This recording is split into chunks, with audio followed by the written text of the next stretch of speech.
Hello and happy Friday, Roberto Clemente Middle School families, and happy Career Day. The Career Day is finally here. We've been talking about it for the last couple of weeks. We're super excited today. We have over 30 career professionals that are here at our school at this time, talking to all of your children about great post-secondary options and pathways they can pursue once they graduate from high school, once they leave Clemente. It's really good to engage our young people in conversations around what are things that you can think about? What do you want to be when you grow up? What do you want to do when you leave Clemente? How do you see yourself in the future? And that was the goal of having our career day and making sure that we had everyone here. We thank all of our families, each and every one of you, for the work that you did in getting the word out, spreading it out to the community. And because of your efforts, we had a fantastic celebration and all of the great things happening today for this career day. And we're super excited about it. So be on the lookout when you see Clemente on the news. Be sure to share that story out so that way the community can hear about all of the great things happening at our school. In terms of weekly wrap-up, this week we did our final end of the year wrap-up round of STAR testing for math and for ELA. So we are finishing up with our STAR testing. More testing as we end the year, but the good thing and the good news is that we're gonna be able to see how much learning happened in classrooms this year and how many of our students grew and they made progress in their academic goals. We only have, as we know, 20 days left. Can you believe that? We're down to the final 20 days of school for the school year. Here's what's important for these last 20 days: attendance. We need your children in school every day. There's no such thing as the last day of school is June 7th. There's no such thing as the last day of school is Memorial Day. The truth is the last day of school is Friday, June 14th, which is a half a day of school, along with the 13th. Please make sure your children are here. We have a lot of fun activities: 6th grade trip, 7th grade trip, 8th grade barbecue, all kind of fun activities. So while all of these days are not gonna be the same academics you would get in October, they are gonna be great ways for us to celebrate your child for the work they've done and to send them off to high school, or they're bringing right back to Clemente next year for 7th and 8th grade so they can be ready to be successful. As a wrap up, I want to take us into some classrooms just so we can visit and see what's happening in the classrooms, how are students learning, and what does learning look like as we get ready to close out this school year. Come with me. All right, so we'll start out with 7th grade English Language Arts. I want to give a shout out to Ms. Lofton. This is 3 years here that she's been with 7th grade, and right now students are finishing up their ELA STAR testing, so everybody is working really hard on getting their work completed. So this is an election year that we're all in, and we're super excited that students in 8th grade social studies were able to explore talking about the election process, and not just the process, but diving deeper into the candidates, where they really get to understand what makes candidates great, what makes leaders great. And while we know our 8th graders aren't voting, we know that at home they're having wonderful conversations with their families about the candidates and the election so they can know who to vote for.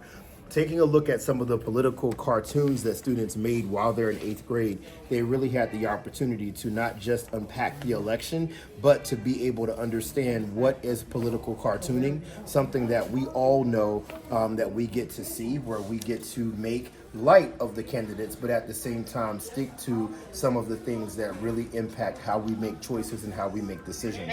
We have 2 of our 8th grade students who are going to talk to us in deeper detail about their political cartoons, and while some of them may not connect to this election that we have here in the US, it does resonate with other political leaders that we know have existed across other countries, and they can talk about the interpretation that they chose when representing their candidates. So let's hear from the 8th graders. Hi, my name is Emerson, and this one is my political cartoon. It shows Fidel Castro that makes horrible things for Cuba, and he's talking with a demon, and he said, I may kill and or do horrible things to my people, but I give them health care, and that doesn't mean nothing if you do horrible things to your own people.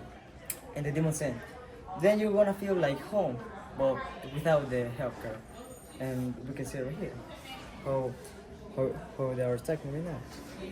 And right now I just leave the time for my brother Nombre es Joseph. Es un cartoon sobre Santa Claus pidiendo, Joe Biden pidiendo sobre elecciones, votos sobre elecciones supuestamente. Entonces Santa Claus dice aquí, no eres un poco más mayor para pedir eso, para pedir las elecciones. So our second priority for this school year is responsive teaching and learning. And one of the things that we're doing to address that is within every class period, 30 minutes is dedicated to responsive teaching.